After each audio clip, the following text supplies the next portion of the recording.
Desde o início que entendemos, como aliás temos feito noutras circunstâncias, mas em particular numa situação tão peculiar e tão grave e tão única em termos nacionais, que devíamos ter uma atitude proativa e uma atitude positiva, construtiva, de recomendação, e nesse sentido produzimos várias recomendações ao longo destas últimas semanas, desde o início. As escolas médicas, no fundo, reúnem a Academia Portuguesa, têm todas as áreas em que a parte académica, médica e a medicina, no fundo, se tem desenvolvido. No seio, inclusive, dos nossos 8 diretores, temos várias expertises em termos de várias áreas, desde epidemiologia, cardiologia, reumatologia, pneumologia, portanto, cuidados intensivos. Portanto, temos, no fundo, curiosamente, um conjunto de áreas para além, enfim, de todo o apoio, como é óbvio, que tivemos por parte dos nossos peritos. E, portanto, entendemos que devíamos ter uma postura proativa e procurar ajudar, no fundo, as entidades a tomarem as decisões que entendíamos ser as mais adequadas. E, portanto, pensamos que temos a autoridade científica, a competência, a autoridade moral, a autoridade ética também para poder fazer esse tipo de recomendações, como temos vindo a fazer, e felizmente que a maior parte delas tem vindo a ser seguidas ou a ter sequência mais tarde ou mais cedo. Entendemos, sobretudo, reforçar digamos, esse papel proativo e construtivo, quando vimos também que algumas daquelas que nos pareciam ser as recomendações das pessoas mais junto ao governo, ou mais junto às autoridades de saúde, nem sempre iam ao encontro daquilo que nós entendíamos ser o mais adequado para o país. Estou-me a lembrar, por exemplo, daquela decisão ou recomendação do Conselho de Saúde Pública, Nacional de Saúde Pública, que foi completamente ao arrepio daquilo que nós na altura entendíamos. Estamos a falar, neste caso, do encerramento das escolas. Nós já tínhamos encerrado as faculdades de medicina e as universidades e, portanto, quando vimos isso, achámos que isso poderia ser deletério para o país e daí temos vindo publicamente manifestar a nossa posição. Também ao longo do tempo manifestámos posição muito clara em relação à realização dos testes, em relação ao acesso aos dados, em relação ao uso das máscaras, em relação ao reforço dos equipamentos de proteção para os profissionais de saúde, bem como reforço para o orçamento do Ministério da Saúde para fazer face a esta pandemia. E, portanto, de uma forma geral, mais tarde ou mais cedo essas decisões foram sendo tomadas. Nós, Portugal, tivemos a sorte de não sermos os primeiros a ser afetados por esta pandemia e daí também nós temos tido esta atitude, porque estávamos a ver um bocadinho o filme a desenrolar-se noutros países com características semelhantes à nossa, como Espanha ou Itália, e portanto também sentíamos essa obrigação de alertar para o que poderia acontecer se não fossem tomadas medidas que poderiam, de certa maneira, reduzir o impacto que a pandemia teria caso não tivessem sido tomadas.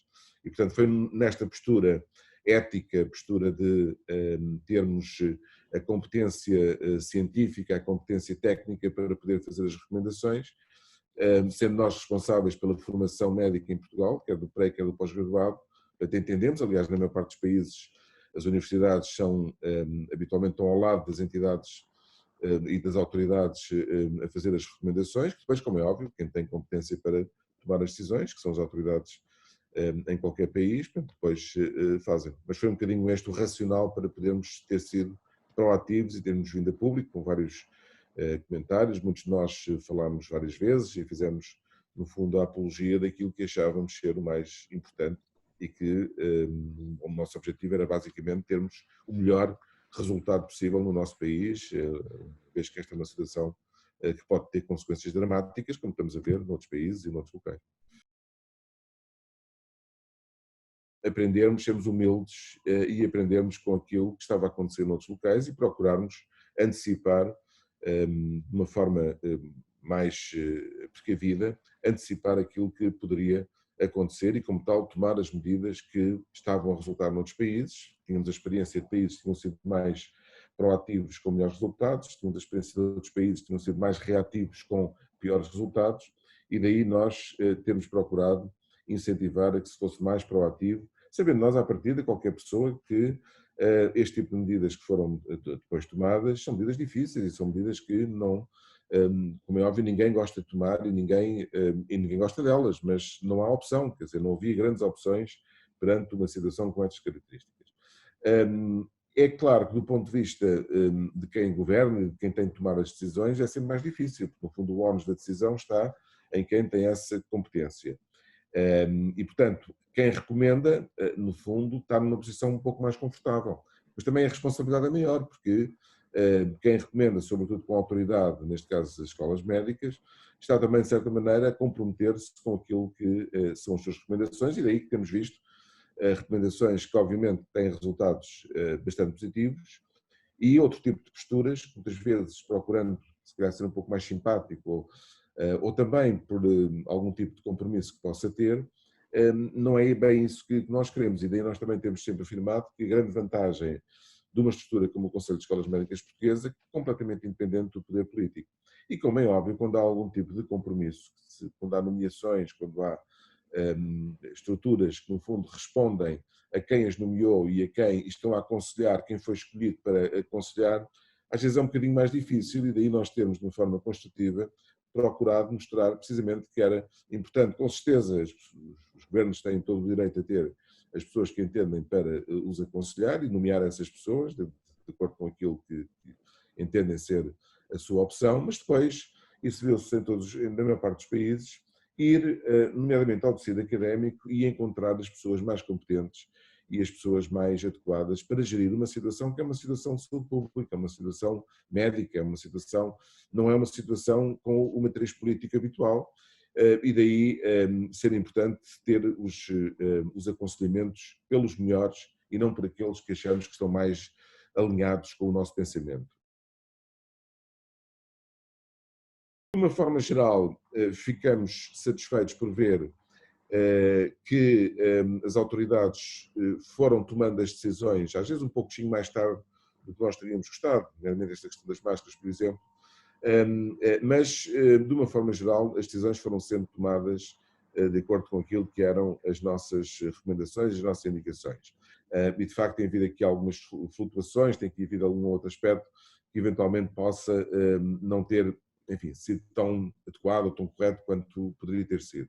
Mas eu diria que, de uma forma geral, o nosso resultado é um resultado razoável, não é excelente. Nós hoje temos 23 mil infectados, temos perto de 1000 mortos, portanto não é um resultado excelente, mas é um resultado razoável, sobretudo compararmos, por exemplo, com Espanha, ou com a Itália, com Nova Iorque, mas também não é o resultado da República Checa, ou da Áustria, ou dos países asiáticos, que foram mais proativos na sua intervenção perante esta situação.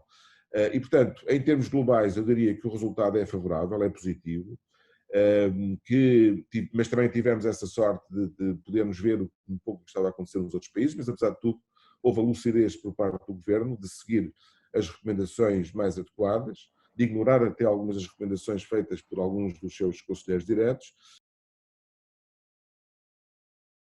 Nem sempre tudo correu 100%, tivemos problemas com, por exemplo, equipamentos de proteção numa fase inicial, houve vários profissionais de saúde infectados, tivemos problemas com a realização dos testes a certa altura, tivemos o problema das máscaras, que se prolongou de uma forma, eu diria, quase incompreensível, até, e mesmo hoje, enfim, a forma como as recomendações são feitas ainda são relativamente soft, mas de uma forma geral acho que podemos dizer que o nosso resultado é positivo, não excepcional, e não dá para embandeirar nem ar, que acima de tudo não dá para começarmos com atitudes demasiado otimistas que podem resultar em complicações mais graves, porque um segundo surto neste momento poderia ter complicações e implicações muito mais graves do que aquelas que tivemos nesta fase e neste primeiro surto, digamos assim. Achamos que agora esta recomendação para as máscaras vai ser muito importante, sobretudo passando para uma fase em que progressivamente vai ser aberta um pouco mais à sociedade, mas achamos que tem que haver algum cuidado na forma como é transmitida esta informação para esta segunda fase. Bom, hoje ainda estamos em estado de emergência, ainda temos mais uma semana ou mais uns dias de estado de emergência, mas é importante, se de facto for aberto um pouco à sociedade, que o seja de forma muito cautelosa e o seja com regras e de forma progressiva, e seja no fundo utilizada a informação, não só está a ser observado noutros países, e mais uma vez termos a capacidade e a humildade de olhar para o que os outros que vão à nossa frente, o que é que está a acontecer, para podermos ir modelando também a nossa reação e não termos pressa. A Alemanha teve o primeiro caso a 27 de janeiro, mais de um mês antes de nós. Só hoje é que estão a começar a abrir devagarinho, muito devagarinho. Aliás, a chanceler alemã foi muito clara na forma como falou ao povo alemão e a forma como explicou que estamos a caminhar numa camada de gelo muito fina e que a qualquer momento pode haver uma regressão do processo. Ainda hoje o Primeiro-Ministro britânico falou ao país também dizer exatamente a mesma coisa e, portanto, é uma situação em que temos de ter extremo cuidado, em que tem que ser cautelosamente avaliada. O ter pressa aqui, a pressa é má conselheira, isto já é um antigo ditado do povo, e neste caso é má conselheira. Toda a gente quer sair disto, toda a gente ninguém quer estar confinado. Todos queremos poder sair, ir para os restaurantes, para os bares, para os cinemas, ver um jogo de futebol, mas não é o tempo ainda. E o podermos, de repente, querer, por haver alguma pressão, que é legítima, e nós todos percebemos isso, mas é importante que quem decide perceba que este não é um momento para abrir de forma desregrada. Este é um momento para observar o que está a acontecer nos outros locais, que estão à nossa frente. Vamos ser inteligentes, vamos ser humildes, vamos ser pacientes. Temos sido muito pacientes, mas temos que ser ainda mais pacientes, porque temos a sorte, por um lado, de poder ver quem vai à nossa frente, o que é que vai acontecer. E não termos que querer já decidir coisas que podem correr mal. E, portanto, esta capacidade que vamos ter, esta sorte, se quisermos assim, tivemos de podermos acompanhar o que os outros que tiveram antes de nós vai acontecendo com as medidas que vão tomando, deve ser tomada em linha de conta e não nos devemos apressar agora, não devemos deitar tudo a perder. Porque conseguimos muita coisa, o resultado, como disse, é positivo, não é excelente, mas é positivo, e era agora um desastre se de repente deitássemos tudo isto a perder e estivéssemos daqui por umas semanas a lamentar o facto de não termos tomado as atitudes certas. Porque a batalha, a guerra, não está ganha. Conseguimos estas primeiras vitórias, mas a guerra não está ganha. E não esquecer que temos já oficialmente perto de 1000 famílias enlutadas, o que não é propriamente algo para... É algo para pensarmos, para refletirmos. Foi, nesse sentido, se tivéssemos seguido outro tipo de atitude, que alguns se calhar gostariam de ter seguido, pensando que isso eventualmente poderia trazer outros resultados, mas os resultados estão à vista. Quem seguiu uma atitude mais aberta acabou por pagar com muitas vidas, e isso é algo que nós não queremos. A vida humana é em primeiro lugar. Se dê um discurso demasiado otimista para as pessoas deixam de respeitar o confinamento. Mesmo que não seja, que não tenhamos, nunca tivemos de facto um confinamento 100% obrigatório, aliás houve muita atividade que se manteve, a construção civil manteve-se, houve muitas fábricas que mantiveram, claro que houve várias que foram bastante afetadas, como é óbvio, mas o pior que pode acontecer neste momento é bandeirarmos em arco e as pessoas, que já se começa a ver um pouquinho, e as pessoas começarem a sair de forma um pouco desregrada, não respeitar as recomendações, quer do uso das máscaras, quer do distanciamento social, de higienização, etc., e começarem a querer ter uma vida normal. Estou a costumo dar o exemplo do meio tratamento. Se nós soubermos, e a medicina nós estamos muito habituados a isso, nós como médicos, se estabelecemos uma terapêutica, ela tem que ser dada toda, porque sabemos que se não a fizermos toda, o resultado não vai ser bom. E portanto aqui nós ainda não aplicamos o tratamento todo. Nós estamos para aí a meio ou menos de meio. Estamos ainda para aí no terço inicial do tratamento. Ainda há mais sessões de tratamento que temos que aplicar. Senão o resultado vai ser mau e não vai haver cura. E portanto aqui o que temos receio é que é como aquelas pessoas que têm que fazer, imaginemos um antibiótico durante 10 dias, fazem 2 dias, ao fim de 2 dias sentem-se bem e param. Já sabemos que não vai correr bem. E portanto é isso que nós queremos agora alertar. É muito importante neste momento, como disse, vermos como é que as medidas que estão a fazer noutros países, em que estão a aumentar ligeiramente, a abrir ligeiramente a atividade, ver o que é que está a resultar. Nós começarmos a ver isso e poder seguir algumas dessas atitudes, se virmos que estão a correr bem, monitorizarmos de forma adequada com os testes. É fundamental haver uma política de testes, porque isso permite-nos identificar as pessoas que, quando são testadas, são positivas. Quando dizem, mas hoje é negativo, amanhã pode ser positivo. É verdade, mas eu estou preocupado nos que são positivos hoje. Esses podemos logo isolá-los. E depois, se tivermos uma política de podermos testar de forma agressiva e repetida, como tem acontecido em outros países, podemos ir isolando as pessoas que estão infectadas e isso podemos ajudar e dar mais confiança também para podermos ir retomando a atividade. Agora, o receio principal é que de repente se quer abrir tudo. Se quer abrir as fábricas, se quer abrir os comércios, se quer abrir as escolas de forma... Enfim, já está mais ou menos decidido que pelo menos parte disto não irá acontecer assim tão rapidamente. Isso é importante. As universidades não podem abrir nesta fase.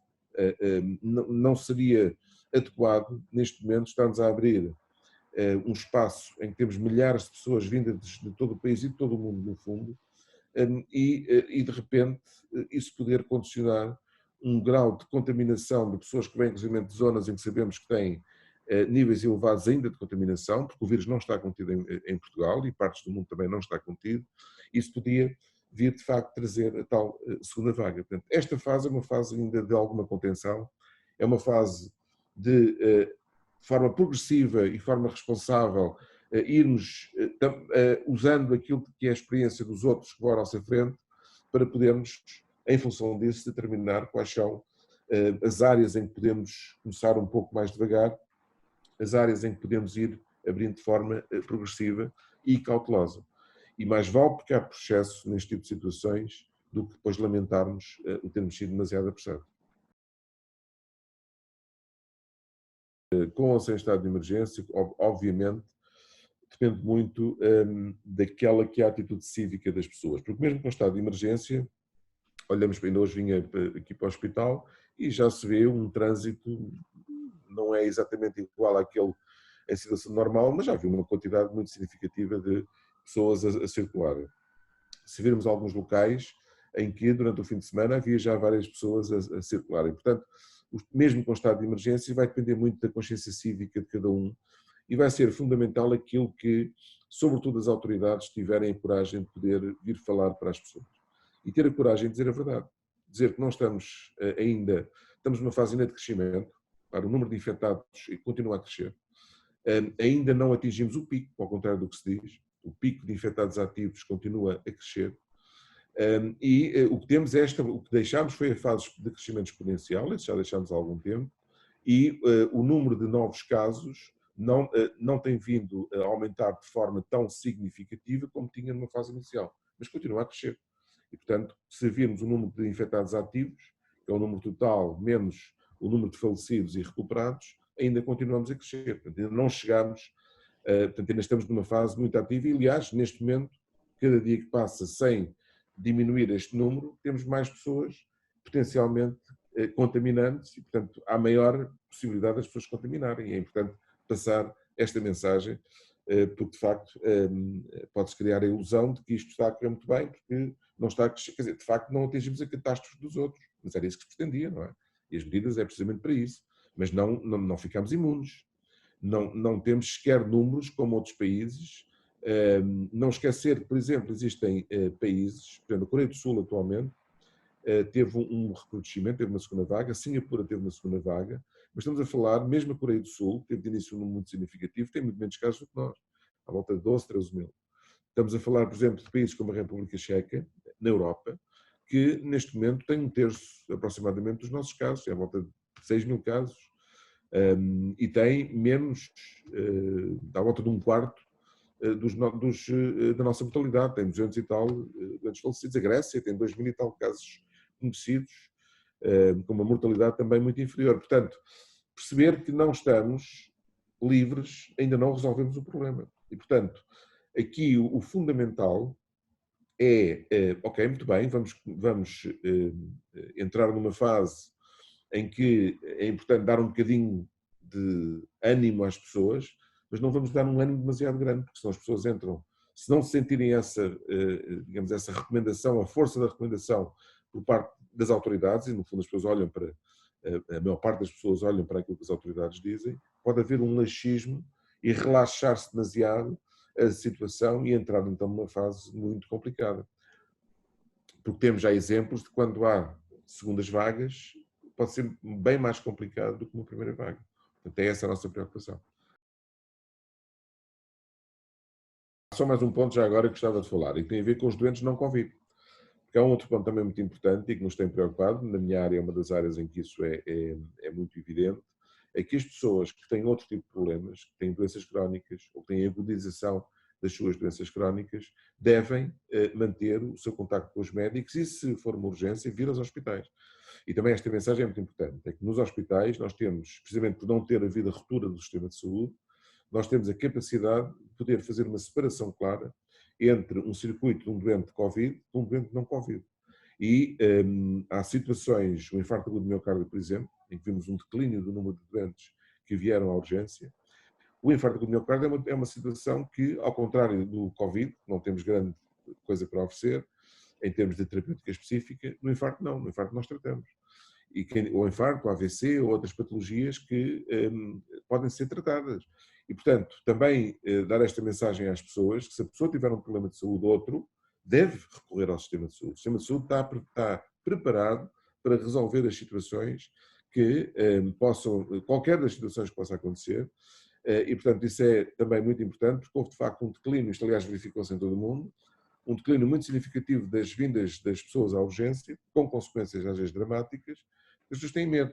E é legítimo, e é normal as pessoas terem medo numa situação destas, mas também perceber que esse medo também não ajuda, e neste caso pode ser, o resultado desse medo pode ser a pessoa não tratar o seu infarto e poder morrer e poder ou ficar com uma situação bem mais complicada do que se tivesse tratado na altura certa. E, portanto, esta é uma mensagem importante, é que as pessoas não deixem de falar com os seus médicos, não deixem de, se for caso disso, ativar os sistemas de emergência, porque os hospitais, felizmente, estão preparados e capacitados para poder, de forma segura, fazer a separação completa entre o que é um doente Covid, um doente não Covid, e tratar as situações agudas que merecem uma terapêutica eficaz e para a qual temos tratamento e que seria de facto desastroso se não pudéssemos tratar ou deixar de tratar as situações que não tratadas podem ter consequências também muito graves.